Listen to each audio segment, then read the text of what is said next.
All right, guys, we're live right now. Whoever catches the replay, go ahead and smash the like button. And I just want to get on here real quick for a little while, just talk some boxing, talk some Olympics as well. Um, the Olympics are coming to a close right now. We have, the U.S., although I'm not American, but, the U.S. showed out. uh, the boxers in the U.S. they have nothing to hang their heads about. They showed out. They managed to get silver medals. You had Keyshawn Davis; he got a silver medal. Many people thought that fight was a controversial fight. Many people thought that he got robbed in the fight against Andy Cruz, and they have fought each other quite a bit of times in the amateurs. So at this point, I think that it would be good for Andy Cruz. I know how it is with Cuban boxing because of the simple fact that the blockade is on Cuba. I think with Andy Cruz, because of his talent, I think he should go ahead and defect and come stateside because I know that what he does in the amateurs, it can be replicated in the pros. He just needs, of course, the right training, the right environment to flourish. I mean, I really think that it would be nice for him to come to the United States for boxing. Um, Also, you know, um, I think he will have an entertaining style if he managed to come to the United States for boxing. But Keyshawn Davis, he has no reason to hang his head. He did a good job. Uh, as I said before, though, Andy Cruz should follow the footsteps of Robisi Ramirez, David Morrell, and the like thereof, Cuban professional boxers over here. And he should follow suit and go and come to the United States so the people can see his talent because he is unbelievably talented. Now in track and field, you had the women's 4x4. They did their thing, and it was good that they included two 400 hurdlers on the 4x4 relay race for the simple fact that in order to run a good 400 hurdle, you need kind of like the strength of a 800-meter runner. So that's good that they were able to put those put Sydney McLaughlin, Dalilah Mohammed on the 4x4. That helped a lot, and that led them to gold, in that relay race. And also, you had the 800 runner Ating Mu, who was on the 4x4 as well. Now, with her, I mean, I'm really thinking that she can actually, if allowed to, she can actually do a double and medal in the 400 and 800 meter race. It's very possible, it's very, very possible. So I think that it would be nice if they would consider that, maybe switching the schedule around for her to, pursue that. Uh, on the men's side, again, you have one 400 hurdler on the relay team, Ryan Benjamin, and they won gold as well. So kudos to both of the teams. They won 400-meter relay gold, and so that's good, because I'm gonna just be honest, their 100-meter was a fiasco. You also had Botswana who got the bronze in the 400 meters, which is pretty good. This is a pretty significant thing, being that it's a African nation. So for them to get the bronze in that is a good thing. That's very, very nice, you know. So I mean, the Olympics are rounding down or wounding down right now. So with that being said, there were a lot of surprises in the Olympics. I think that it wasn't the best Olympics due to the simple fact that they were, I mean, the COVID restrictions, so it didn't really have the same excitement. But granted, it still did have excitement, but it was just an empty arena, you know. So that's the one thing about the Olympics, you know, this year. But in terms of boxing, I want to say that there should be nothing that is holding back some of these big light heavyweight fights. I mean, now that I guess hopefully Canelo is gonna go after the 168 and leave light heavyweight alone and stop getting these dudes hopes up by capping about it. I hope we can get these fights now because now you have the opportunity of having Joe Smith and Arthur Beterbiev lock it up. Maybe have Bivol and Joe Smith lock it up. Maybe have a unification with Bivol and Arthur Beterbiev. So you have options, and I think these options should be looked at. And I believe that these fighters will look at the options. You also have the player of, you also have Zerdo Ramirez. He's another player that could possibly, you know, get in the mix. And it would be pretty good to have him in there as well. And so, yeah, man, there's a lot of fights that could be made at light heavyweight. I think that since these guys don't have fights right now, it's only logical that they would just go ahead and make these fights among each other. I don't think that networks will be holding them back due to the simple fact that, you know, the zone and top rank have done work together, you know, on ESPN and whatnot. So I think, yeah, man, this fight should happen. These fights should happen. There's many of fights that could be made at light heavyweight. Now, another thing I wanted to talk about too is Rolando Romero. So, for those of you guys who don't know, there's a boxer by the name of Rolando Romero who goes by Rolly, who just pretty much put Devin Haney under the bus in every single way possible, you know, and said that, you know, Devin Haney's afraid to fight him too, right? So in just calm, cool, collected fashion, you know, Rolly responded by inquiring about the fight. I mean, Devin Haney responded by inquiring about the fight, if the fight can take place. And now it seems like Rolly has cold feet. Yeah, I don't get that. You were talking all this mess, talking fly about how, you know, Devin Haney is this, Devin Haney is that, Devin Haney is chinny and whatnot. You're talking all that mess, but yet when the smoke comes to your door, you don't want to take it. I mean, come on now. And this fight would not only be for a belt. I mean, you would make your highest payday fighting Devin Haney. So why not? And to top it all off, as bad as a promoter as he is, Floyd Mayweather, you know, I'm just gonna be honest. Floyd Mayweather is a crappy reporter. I'm just gonna be real with you. Okay. Um, he even okayed the fight. So if he okayed the fight, then the ball is in your court, Roby. So you might as well go ahead and dribble that ball to the bank and fight Devin Haney because he said that he will fight you, and even in previous videos and older videos, Devin Haney said he would f you up. And so now you're getting cold feet and you don't want to fight him? Come on. Which one is it? Either you want to fight him or you don't want to fight him. The world wants to know.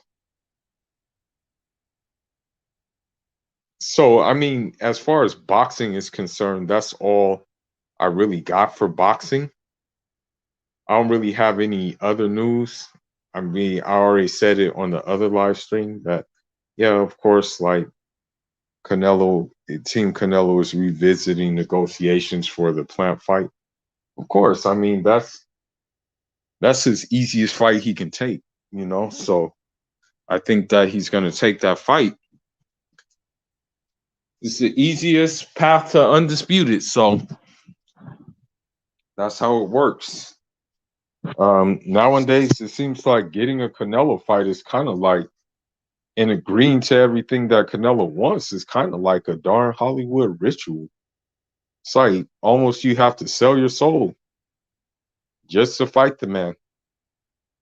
It's very crazy, very, very crazy. But because again, the thing is life changing money, and that's what you in boxing for, is to make money. So I'm not surprised that people would, entertain that, because I mean, again, you're in boxing to make money, right? So with that being said,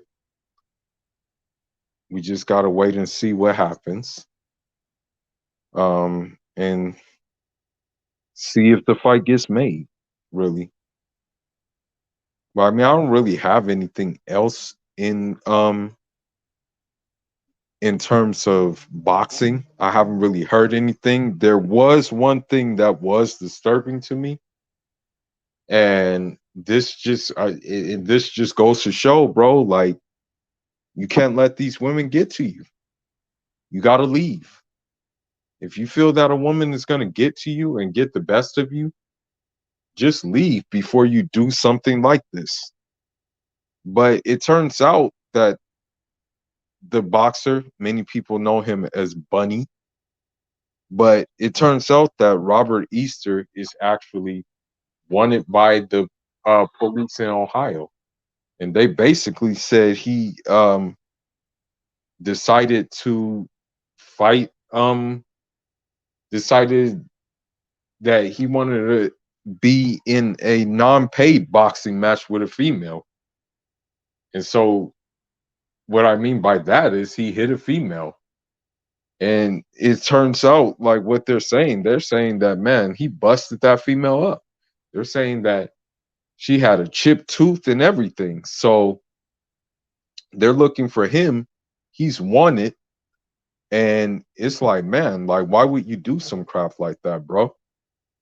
Like, for real. Again, I say that the best formula and the best policy is just to walk away. That's it. Just walk away.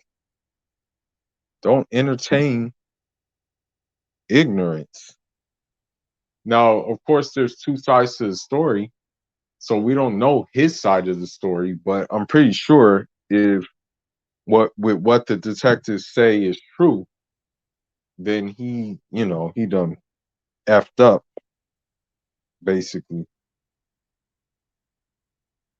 So last but not least, I want to talk about this real quickly, and then I'm gonna get off of here. This is just a quick live. And since it's a Sunday night, I don't think nobody's gonna really show up anyway. But anyhow, another one of these conscious Negroes strikes again, and this time it's Tariq Nasheed. Now, he made an ad about building a museum, I think like a hidden museum and stuff in Lamert Park. And then he said, "Oh, we need to raise money for it. We need such and such millions of dollars by such and such time." So he kicks that thing. The donations start coming in. He talks about how he wants the museum to have different types of Black history, about Black inventions and stuff like that. And he wanted to open in the Lamert Park area, which I'm very familiar with. But my thing is this: why would you open a museum in, instead of like opening like a supermarket? Instead of opening something that's tangible, something that people can benefit from, meaning something that people can enhance their daily lives with. You know, I mean, a museum is nice, but what? Why? I'm just not getting what kind of purpose a museum would serve if there's other needs that need to be met in that community. You know, I don't get what good a museum would serve. I really don't. But to take it a step further, it looks like that museum money was Tariq Nasheed's vacation money, because it looks like that he is currently vacationing in Maldives. And it's like, okay, well, you know, you talk so much about white supremacy and all this and this, that, and the other, and talk about the white man system, but you're using the exact same tactics as the white man to get up on people who work hard, people who unfortunately are looking for leadership in the right all the wrong places. And you're using the exact same tactics, and it's very, very sad, and it's very, very telling on what kind of character he is. The thing is, you know, you talk about how you need millions of dollars for this museum and whatnot, but of course, not a brick has been laid yet, and there won't be a brick laid yet, because he's just going to use the money to vacation and have a grand old time.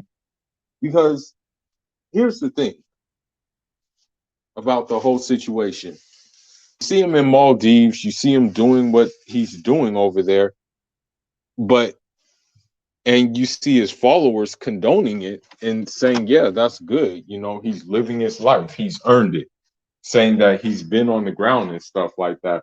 But really, has he earned that? Has he earned the the permissibility just to say, okay, well, run me your donations, um, run me those donations, and I'm gonna do what I want. I'm gonna have fun, okay, while you guys are working hard in order for me to have fun. So the thing is that I don't know how true it is, but not only did he vacation in Maldives, but they said that he got like a Bentley or something.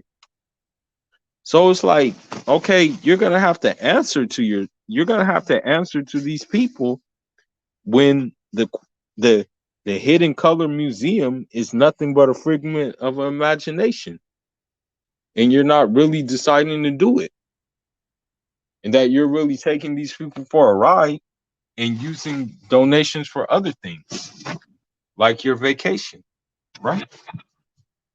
So you're gonna have to answer for that. For real.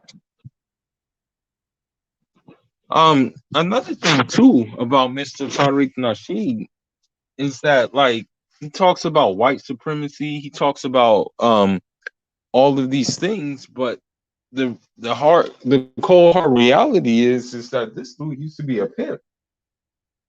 He used to like basically finesse the women that he claims that he's trying to lift up. And I get that everybody has a past, and your past shouldn't define your future.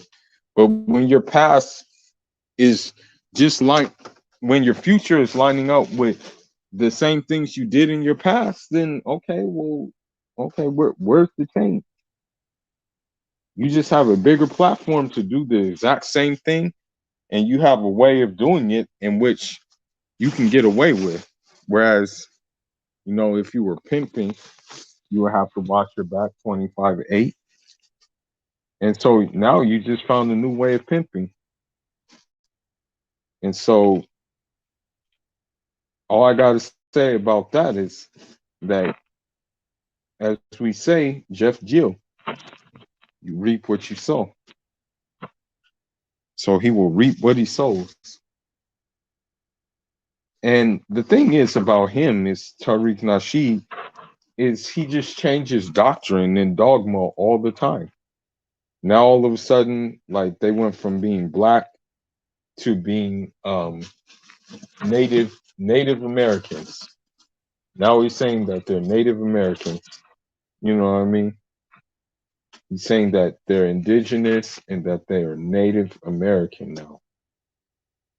Anything to make people just say, ooh, ah, that's what he'll do. And unfortunately, many people have bought into the ooh, ah, right? On one final note, I'm going to make, as I said, I'm going to make it a short live. Uh, this dude is so anti-African and anti-Afro-Caribbean, and it's like, how can you be anti-African and anti-Afro-Caribbean when you basically used number one Ogun juice, or something like that. I forgot. He had some kind of product. I think it was called Ogun juice. I'm not quite sure, but you had that, and then you made a documentary about the Haitian Revolution. So how are you going? And I talked to one of my Haitian friends, and they said, the documentary is cool, but there are many inaccuracies in that documentary. So you look at this, and it's like, okay, you want to hate on Caribbeans and Africans, but if it wasn't for that, you wouldn't even have um any material, basically. So who are you to hate when part of your empire comes from the stories of Africans and Caribbeans? And they say that indeed there are some discrepancies in hidden colors as well. Because sometimes these people just do pseudoscience and expect people to go for it. But like the rest of everybody in the conscious community, they are fraudulent. So add Mr. Tariq Nasheed to the Umar Johnsons who swear that they needed donations to build a school. Add that to Shaka Bars, who said that he was going to use money for Somalia and feeding them, but that money disappeared. Add Tariq Nasheed to countless others, man, who do the exact same thing, feed off of black people's hard-earned money, and just be happy about it.